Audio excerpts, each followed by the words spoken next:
बोलो भोलेनाथ भगवान की जय। माता पार्वती नंदी बाबा की जय। श्री शिवाय नमस्तुभ्यम, श्री शिवाय नमस्तुभ्यम, श्री शिवाय नमस्तुभ्यम। भक्तगण भगवान शिव कथा के रसतत्व का ध्यान से श्रवण करें एवं भगवान शिव पर दृढ़ भरोसा करें। आपके समस्त कार्य भगवान शिव की कृपा से निश्चित पूर्ण होंगे। बोलो भोलेनाथ भगवान की जय। माता पार्वती नंदी बाबा की जय। श्री शिवाय नमस्तुभ्यम, श्री शिवाय नमस्तुभ्यम, श्री शिवाय नमस्तुभ्यम। अथ द्वाविंशो अध्याय। पर ब्रह्मा परमात्मा का शिव शक्ति रूप में प्राकट्य, पंचक्रोशात्म का काशी का अवतरण, शिव द्वारा अभिमुक्त लिंग की स्थापना, काशी की महिमा तथा काशी में रुद्र के आगमन का वर्णन। सूत जी बोले, हे श्रेष्ठ ऋषिगण, अब विशेषर के महापाप नाशक महात्मा का वर्णन करूंगा। आप लोग सुने। संसार में यह जो कुछ भी वस्तु मात्र दिखाई देता है वह चिदानंद स्वरूप निर्विकार एवं सनातन है। अपने कैवल्य अद्वैत भाव में ही रमने वाले उस अद्वितीय परमेश्वर को दूसरा रूप वाला होने की इच्छा हुई, वही सगुण हो गया। जो शिव नाम से कहा जाता है वही स्त्री तथा पुरुष के भेद से दो रूपों में हो गए। उनमें जो पुरुष था वह शिव कहा गया एवं जो स्त्री थी वह शक्ति कही गई। हे मुनिसत्तमो, उन दोनों अदिष्ट चित्त तथा आनंद स्वरूप शिव शक्ति द्वारा स्वभाव से प्रकृति तथा पुरुष भी निर्मित किए गए हैं। हे द्विजो, जब इस प्रकृति एवं पुरुष ने अपने जननी एवं जनक को नहीं देखा तब वे महान संशय में पड़ गए। उस समय निर्गुण परमात्मा से आकाशवाणी उत्पन्न हुई कि तुम दोनों तप करो, उसी से उत्तम सृष्टि होगी। प्रकृति पुरुष बोले, हे प्रभु, हे शिव, तप का कोई स्थान नहीं है, फिर हम दोनों आपकी आज्ञा से कहाँ स्थित होकर तप करें। तब निर्गुण शिव ने अंतरिक्ष में स्थित सभी सामग्रियों से समन्वित संपूर्ण तेजों का सारभूत पंचक्रोश 5 कोश परिमाण वाला एक शुभ तथा सुंदर नगर बनाया, जो कि उनका अपना ही स्वरूप था। उस नगर को शिव जी ने पुरुष के समीप भेज दिया। तब वहां स्थित होकर पुरुष रूप विष्णु ने सृष्टि की कामना से उन शिव जी का ध्यान करते हुए बहुत काल पर्यंत तप किया। तपस्या के श्रम से उनके शरीर से अनेक जल धाराएं उत्पन्न हो गईं और उनसे सारा शून्य भर गया। उस समय कुछ भी दिखाई नहीं पड़ता था।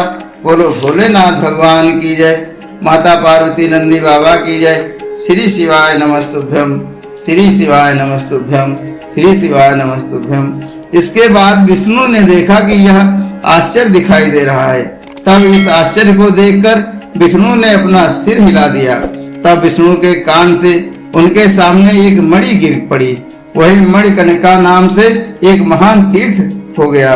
जब वह पंचकोशात्म का नगरी उस जलराशि में डूबने लगी तब निर्गुण शिव ने उसे शीघ्र ही अपने त्रिशूल पर धारण कर लिया। इसके बाद विष्णु ने प्रकृति नामक अपनी स्त्री के साथ वही शयन किया।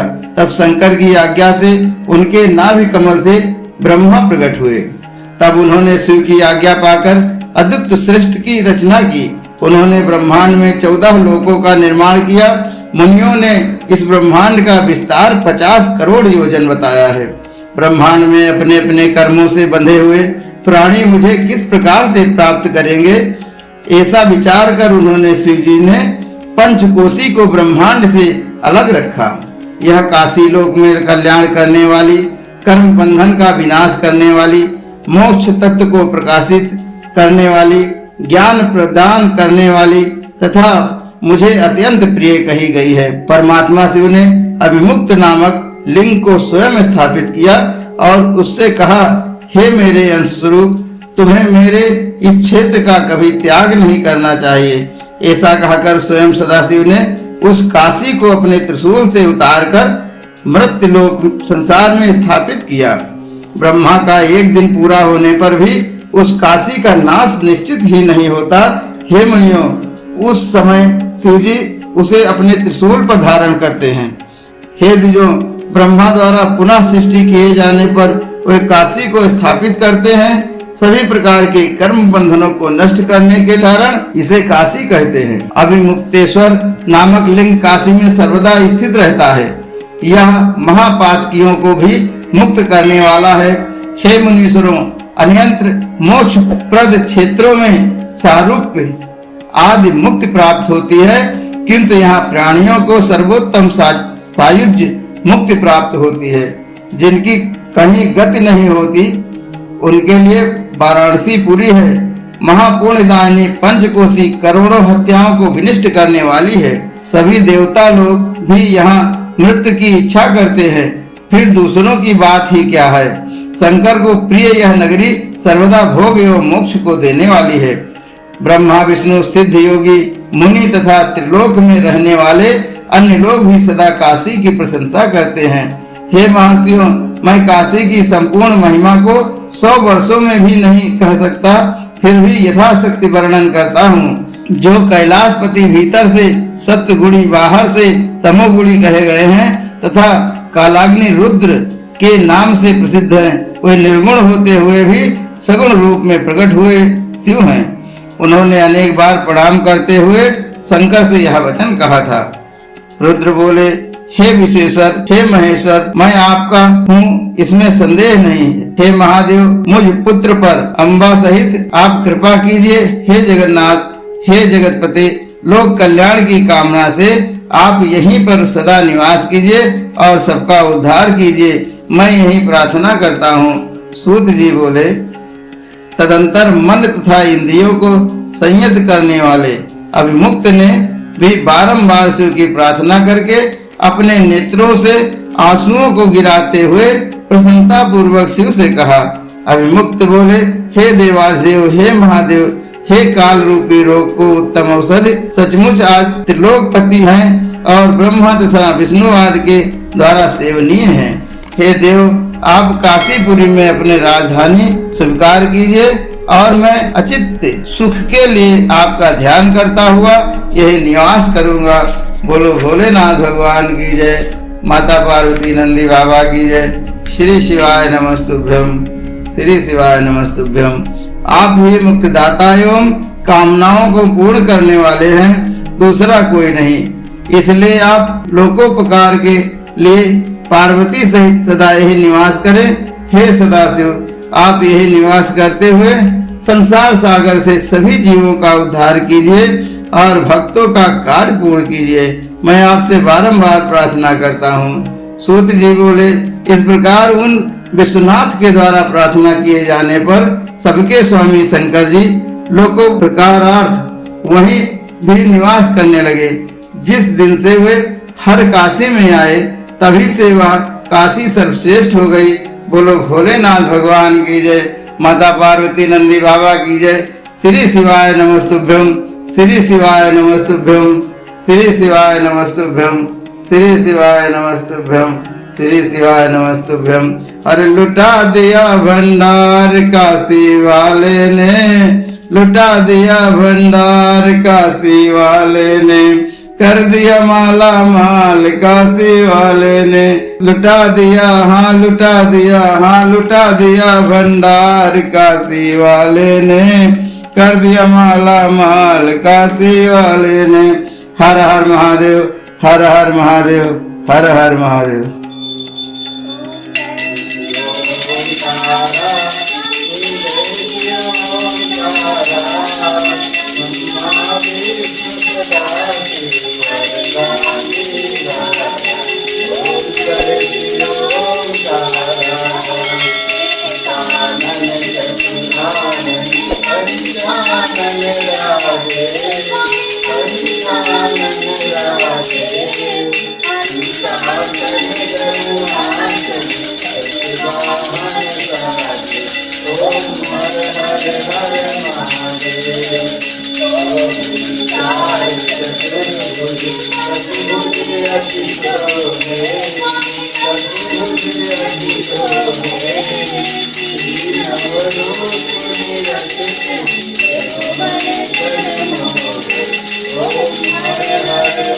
Hare Hare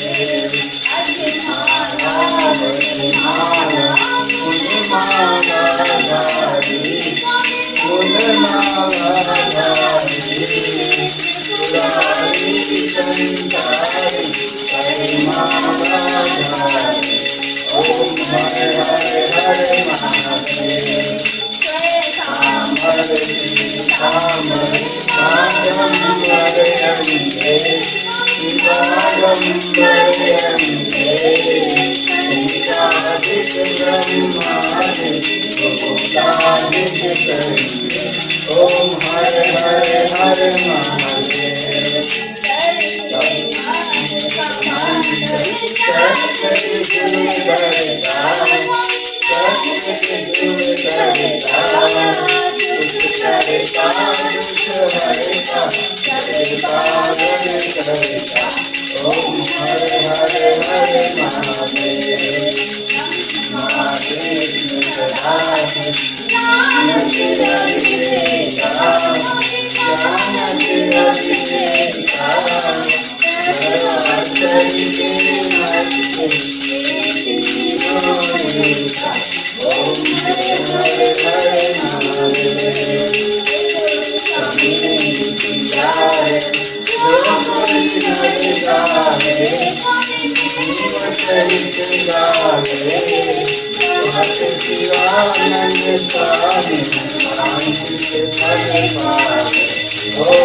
कर्पूर गौरम करुणावतारम संसारसारम भुजगेन्द्रहारम सदा वसन्तं हृदयारविन्दे भवं भवानी सहितं नमामि।